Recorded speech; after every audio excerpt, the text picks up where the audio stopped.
Hey guys, welcome back to my channel and I'm back again with another really interesting video today.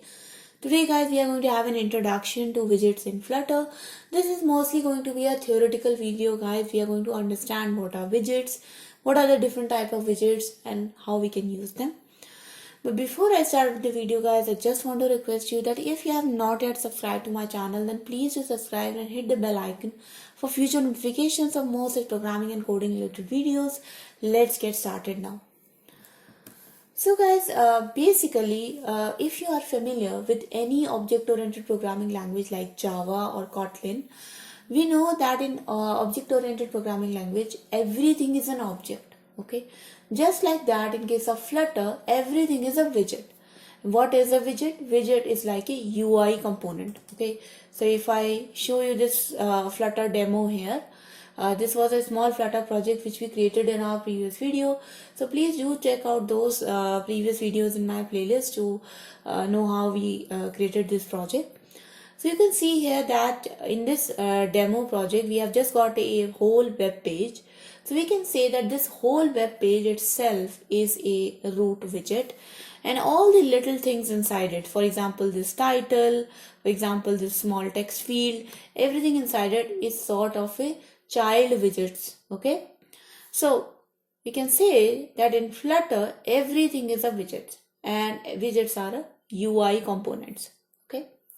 Now, we can understand the hierarchy of the widgets like this. So the top widget or the widget which we pass in our run app function. So in my previous video, we were talking about run app function.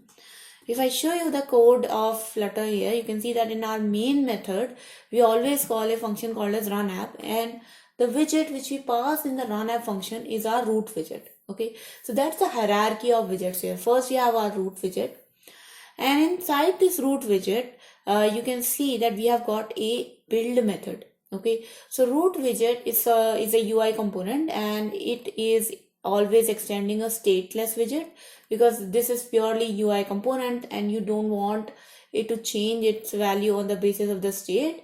You basically want the child components to change their values on the base of the state. Okay, so let's say the root widget is a stateless widget. It is not having any state.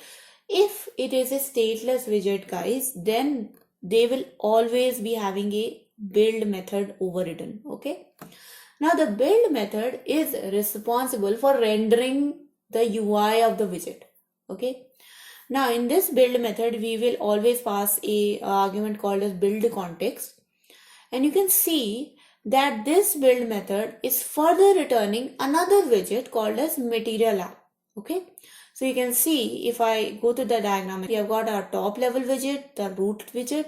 Root widget is further returning object of another stateless widget which is a material app widget, and then the material app widget, if I go back to the code again, is also having another widget of class called as my home page, which is another stateless widget. Okay, and if I go to my home page, this is also having a build method and it is further returning the widget called as scaffold, and scaffold is also having properties of two different widgets, app bar and center. Okay, so this is like a whole hierarchy of widgets here. We have got root level widget. So whenever your root widget is called, it calls the build method of the root widget.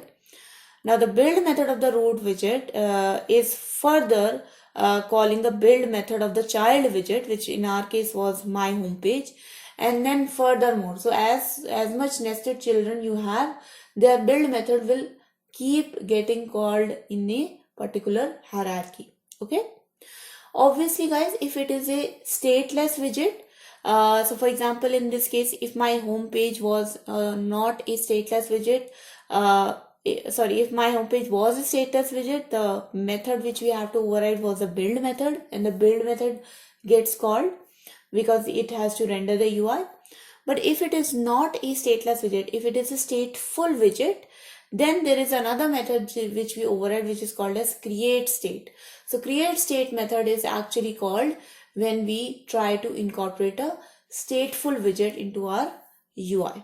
Okay, or in our main root widget or parent widget, I would say. Okay, so in case of Flutter, now we are clear that this is sort of a parent-child combination of widgets. Okay, you have got a root widget on the top, and then you have got all these child components tied together using their parent widgets. Okay, and also remember that the stateless widgets have got a build method which always gets called when those widgets are introduced, and whenever a stateful widget is introduced, then a create state method is called.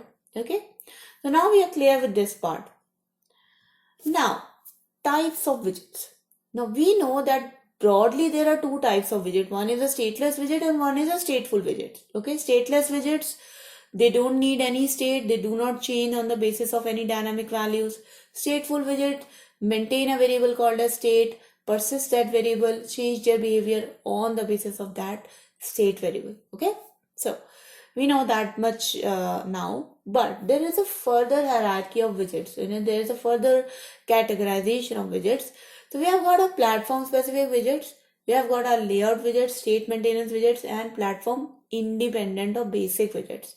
Let's dive deep into these four types. First of all, your platform specific widgets. Okay, so we know that Flutter is a multi-platform programming language. Okay, multi-platform framework. So it can be used to create components in Android. It can be used to create components in iOS, in web, etc. Okay, but in Flutter we have got something called as material UI. Okay, so if I go back to my code here, you can see that we were passing an object of a widget called as material app. Okay, and in this material app, when we created a widget, there are certain other widgets which we were introducing. For example, scaffold, app bar, center. Okay, so we have got these material UI widgets, and some of the widgets are drop down button, pop-up menu button. All of these are classes of widgets. Okay, all of these are widget classes which we can use in our API. Okay, button bar, text field, checkbox, radio switch. Now we all know, guys, that a drop down button in Android phone definitely looks a lot more different than the drop down button in iOS phone. Okay, so whenever you are using a drop down button widget, it will render differently in your iOS and it will render differently in your Android. Okay, so that's called as platform specific widget. So platform specific widgets basically means these are those widgets which are not common. Whenever you will use those widgets, they will generate a different code or a different rendering in your Android app. They will generate a different rendering in your iOS app. They will not have the same look and feel in both the different platforms. Okay, so that's about platform specific widgets. Next come your layout widgets. So we know, guys, that how we create our layouts. We have a web page. So for example, in this case, I can say that we have this whole web page here. Then we have got this if you code in HTML, you know that you have got a div, and inside the div you write a paragraph, or you write any sort of other UI components. So layout widgets are those widgets which actually help you build your UI. Okay, so for example, if you need a rectangular box, if you need a sort of a div, an HTML div, then you can use container.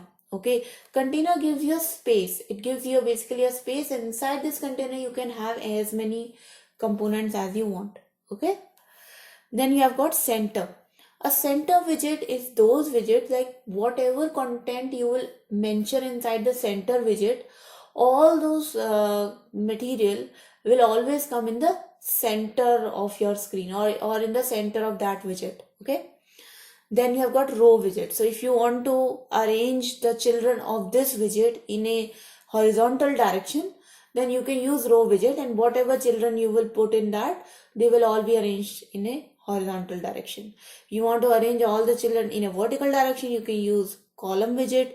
If you want to stack them one above the other, then you can use stack widget. So basically, guys, layout widgets are those widgets which help you to compose your UI, or basically style your UI. Okay, they are really important because we need them to make sure that our UI looks good and it is well structured.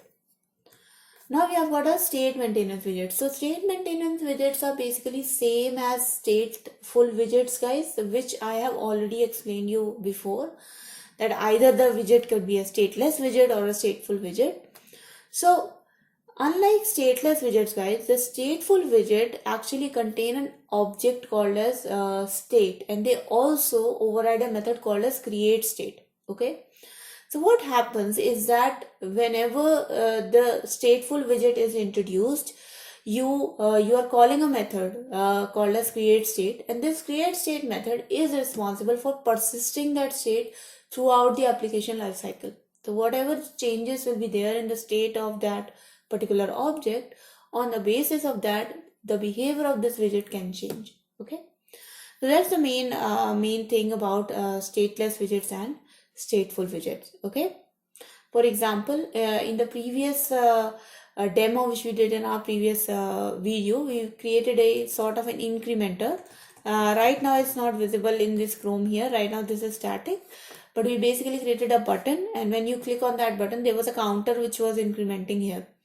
So that was happening because of the stateful widget. We were able to maintain the value of the counter because we were maintaining the value of the state. Okay, so that's about stateful widget, guys.